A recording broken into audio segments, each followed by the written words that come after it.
Tekið er fyrir 4. dagskrármálið fyrirspurn til innanríkisráðherra frá Helga Hrafni Gunnarssyni, lögmæti smálána, mál 311 á þingskjali 359. Til máls tekur fyrirspyrjandi hv. 10. þingmaður Reykjavíkurkjördæmis norður, Helgi Hrafn Gunnarsson. Virðulegi forseti. Vextir af lánum hafa verið stærra bitbein í gegnum mannkynssöguna en margir átta sig á. En umræðu slíkt á sér hreinlega trúarlegar sögu. Og hefur jafnvel orðið til þess að það eru ágreiningur milli menningahópa þetta atriði. Mun stærra mál en flest átta sig á. Nú er ég almennt þeirrar skoðunar að fólk verði að bera ábyrgð á eigin fjármálum. Til þess þarf það að geta tekið upplýstar ákvarðanir og til þess þarf það að hafa aðgang að upplýsingum og til þess þarf það að hafa skilning á gjörðum sínum, skilning á því viðskiptasambandi sem það er að fara í. Þetta á við þegar fólk tekur yfirdrátt, þegar það fær sér kreditkort, þegar það fær sér húsnæðislán, eða tekur húsnæðislán, sér í lagi að það er verðtryggt. Og ég tel að almennt að þá geti fólk hafið það tíma, áhuga og sjálfstraustið, þá geti það kynnt sér þessi mál til hlítar. Og ef það gerir það, þá getur það samt sem að komast að þeirri niðurstöðu að það geti verið skynsamlegt að hafa kreditkort eða geti verið skynsamlegt að taka verðtryggt lán. Það sem að mér er hins vegar fyrirmunað að skilja er hvernig manneskja getur komast að þeirri niðurstöðu eftir íhugun og athuga málið, hvernig það geti verið skynsamlegt að taka smálán. Og í því sambandi finnst mér mikilvægt að það sé skýrt og einhverju leyti strangt regluverk í kringum það hvernig smálánastarfsemi sé heimil. Nú er mikilvægt að það sé einhver framþróun í lánamálum og peningamálum til þess að framþróun geti átt sér stað í kjölfar af því. En að öllu má nú ofgera og það sem mér hefur fundist með þessi smálán er það að þau höfða sérstaklega til fólks sem að mega ekki við þeim. Í einni rannsókn í Bretlandi sögðust 60% sjá eftir því að hafa tekið smálán og 48% töldu fjárhagsstöðu sína versna vegna þeirra. Nú hefur sá sem hér stendur oft tekið yfirdrátt og oft komið sér í pínlítið klandur með því. Ég get ekki samt sagt að ég beinlínis sjái eftir því. Þess að ofta er maður bara fórnarlamb aðstæðna eða eitthvað því um líkt. Eða bara er hreinlega sama stundarsakti. Hins vegar þá get ég ekki að því gert að ef einhver kæmi til mín og spyrði hvort það ætti að taka smálán, þá myndi ég ekki spyrja hvernig staðan væri. Ég myndi segja nei, ekki gera það. Þess að það er bara slæm hugmynd. Þetta er svo hrikalegur kostnaður sem fylgir þessu. Og því langar mig að spyrja hæstv. Innanríkisráðherra, hefur farið fram ítarleg athugun í ráðuneytinu eða eftir atvikum hjá dómstólum á lögmæti svokallaðra smálána? Hefur einhver samræðum þessa tegund lánastarfsemi átt sér stað á vettvangi EES eða Evrópusambandsins?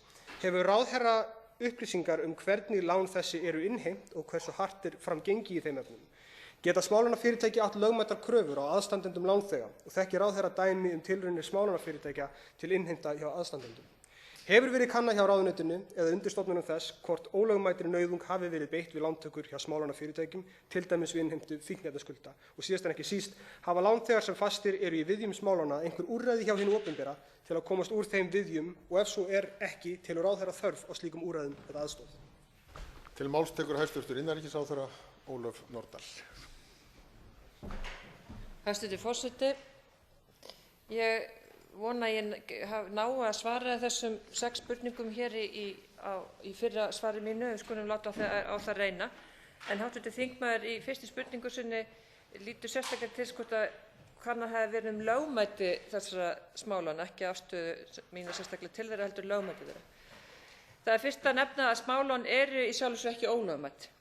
Ekki er þó mikið til af upplýsingum slíkar lánveitingar. Í lögum neytendalán nr. 33/2013 sem smálán falla meðal annars undir er kveðið á hámarkskostnað sem heimilt er að krefja neytendur í tengslum við lán. Samkvæmt 26. grein laganna má árleg hlutfallstala kostnaðar ekki vera hærri en 50% af viðbættum stýrivöxtum. Neytendastofa hefur tekið ákvarðanir vegna lánveitinga starfandi smálánafyrirtækja og komist að þeirri niðurstöðu að brotið hafi verið gegn ákvæðum laganna útreikning árlegrar hlutfallstölu kostnaðar og hámark árlegs kostnaðar. Stofnunin hefur gert fyrirtækjunum að breyta útreikningum sínum og bannað þeim að innheimta kostnað sem er hærri en það hámark sem heimilað er í lögunum, auk þess sem lagðar hafa verið stjórnvaldssektir á fyrirtækin. Þá hefur Neytendastofa tekið ákvarðanir dagsektir fyrir brot gegn ákvörðun stofnunarinnar.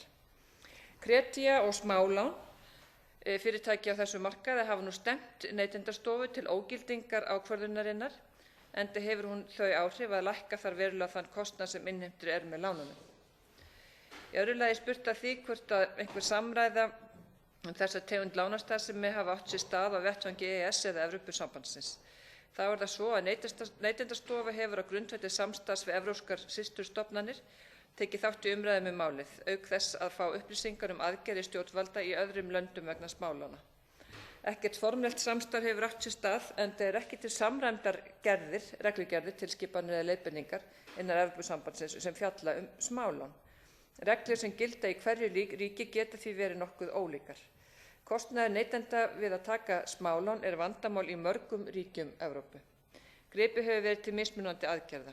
Í einhverjum ríkjum virðast aðgerðir hafa leitt til þess að engin smálánafyrirtæki eru lengur starfandi þar. Þá var við setningu laga neytendalán nr. 33/2013 sem ég vitnaði til hér fyrr, skoða hver framkvæmdin væri í öðrum ríkjum varðandi hámark á árlegri hlutfallstölu kostnaðar. Í þriðja lagi er spurt að því hvort að ráðherra hafi upplýsingar hvernig lán þessi eru innheimt og hversu hart sé gengið fram í þeim efnum. Þá er það svo að ráðuneytið hefur verið í sambandi við Neytendastofu vegna þessa þetta mál sem er stjórnvald á þessu sviði. Þær upplýsingar sem að Neytendastofa hefur fengið frá neytendum það hvernig innheimtu smálána er háttað er að innheimtan sé í samræmi við skilmála fyrirtækjanna. En ef ég tek niður þessa skilmála kredja á smálána þá er það svo að viðskiptavinur veitir lánveitanda heimild til að skuldfæra kröfuna auk áfallins kostnaðar af bankareikningi viðskiptavinar á gjalddaga, eindaga. Ef ekki reynist innistæða á bankareikningi viðskiptavinar hefur lánveitandi heimild til að skuldfæra á dagsfresti ef bankareikningi viðskiptavinar af bankareikningi fyrirgefið þar til krafan ásamt öllum kostnaði hefur verið greidd. Og síðan eru líka hér skilmálar í múla og hraðpeninga, ég sé ekki ástæðu fyrir mig að lesa þá hér upp. Þessi skilmálar liggja fyrir áður heldur en að lán er tekið, en telji neytendur skilmála vera ósanngjarnan samkvæmt 36. grein laga samningagerð sem er grundvallar ákvæði þegar litið er til samningagerðar, geta þeir leitað til dómstóla með það álitaefni. Í fjórða lagi er spurt að því hvort að smálánafyrirtæki geti átt lögmætar kröfur á aðstandendur lánþega og hvort að ráðherra þekki dæmi tilraunir smálánafyrirtækja til að innheimta hjá aðstandendum. Þá liggja ekki fyrir slíkar upplýsingar að smálánafyrirtækja hafi krafist ábyrgðarmanns og samkvæmt skilmáli þeirra er ekki krafist slíkrar ábyrgðar.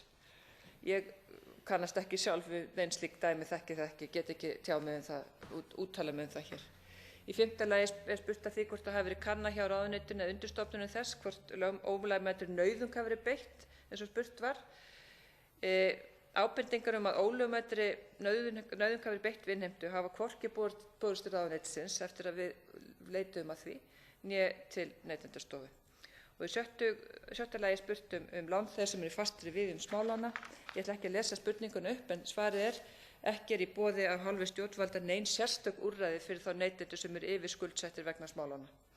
Ekki hafa borist ábendingar vanda sem þennan, né hefur hann komið sérstaklega til umræðu innan ráðuneytisins. Til máls tekur hv. 4. þingmaður Suðvesturkjördæmis Árni Páll Árnason.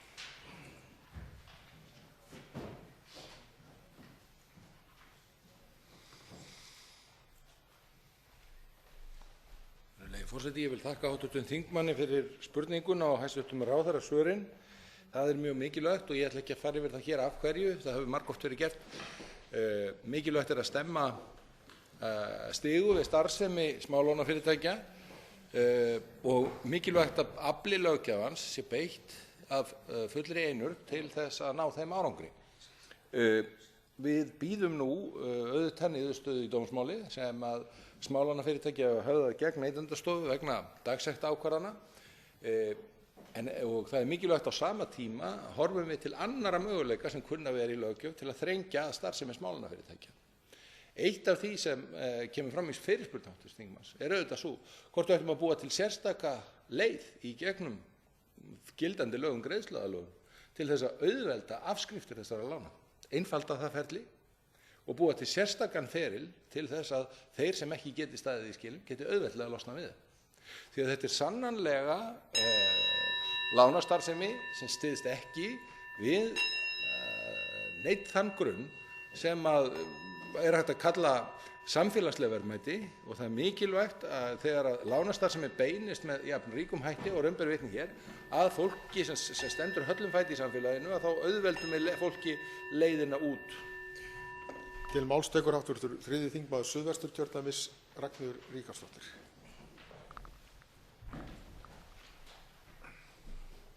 Virðulegur forseti, ég vil þakka hv. fyrirspyrjanda þessa fyrirspurn. Vil láta þess getið að ég er þeirrar skoðunar að hver og einn eigi jú að bera ábyrgð á eigin fjármálum og það sé í grunninn það sem á að ganga út frá. Hins vegar hefur það komið í ljós hvað varðar þessi smá lán og þau fyrirtæki að oft er að ræða ef til vill þá sem að standa höllustum fæti, bæði ungt fólk og aðra sem eldri eru og þarna séu slík fyrirtæki sjáu sér hag í því að sækja á þau mið sem að þar sem einstaklingar eru veikastir fyrir og þurfa kannski hvað mestu aðstoð að halda og að því gefnu að þannig sé hlutum háttað þá tek ég undir bæði með hæstv. Ráðherra sem og hv. fyrirspyrjanda að við þurfum að kanna lagalega stöðu þess að hægt sé að koma í veg fyrir slíkt. En í grundvallaratriðum, virðulegur forseti, þá ber hver og einn ábyrgð á eigin fjármálum. Til máls tekur hv. 7. þingmaður Reykjavíkurkjördæmis norður Heiða Kristín Helgadóttir. Virðulegur forseti, ég vil þakka þessa umræðu sem mér finnst mjög mikilvæg vegna þess að það eru fá mál sem að ég hef haft svona mikla óbeit á þegar ég var að starfa sem varaformaður velferðarráðs Reykjavíkur og einmitt þessi smálánastarfsemi því að þar kom það oft inn á borð sérstaklega hvað varðar heimildagreiðslur sveitarfélaganna að reyna að greiða úr vanda oft á tíðum ungs fólks í svona fjölþættum vanda sem við ræddum einmitt hér áðan, fíknivanda og öðru og vildi einmitt beina þeim tilmælum til hæstv. Innanríkisráðherra að skoða hvað stórt hlutfall af einhvers konar afskriftum eða öðru fara í gegnum sveitarfélögum því að þau eru ofta að greiða niður þessar skuldir. Til máls tekur hv. 2. þingmaður Reykjavíkurkjördæmis norður Frosti Sigurjónsson.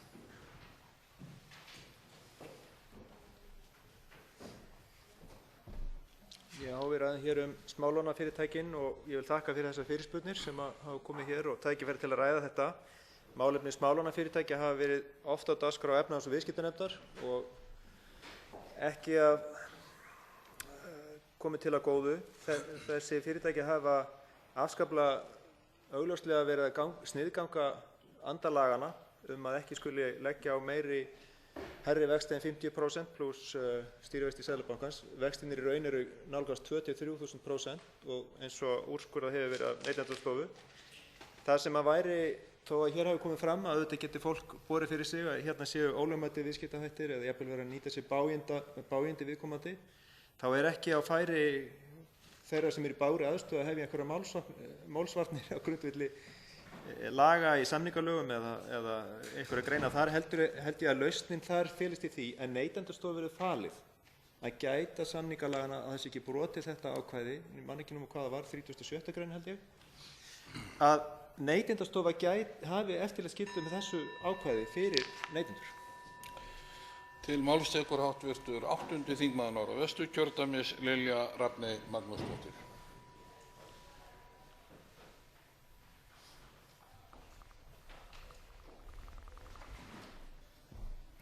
Já, herra forseti, að allt frá því að það var leyft að veita þessi svokölluðu smálán að þá hef ég haft svona illan bifur á þeim og það var nú reynt að herða einhverja löggjöfin í kringum þau en það virðist ekki hafa dugað til. Þetta í mínu huga okurlánastarfsemi sem beint af þeim hópum sem eru kannski veikasti fyrir ungu fólki og öðrum þeim sem eru þeirri stöðu að hafa ekki möguleika á kannski að fá lán en hafa þennan möguleika og lenda í vítahring með þessi lán og það eru þetta ófá dæmi sem hafa komið upp þar sem fólk lendir þar í algjörum vítahring.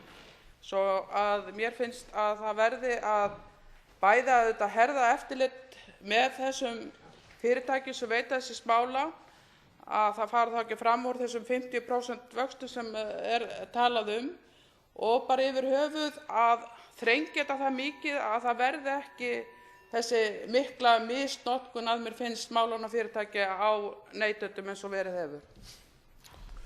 Til máls tekur hv. 9. þingmaður Suðvesturkjördæmis Vilhjálmur Bjarnason.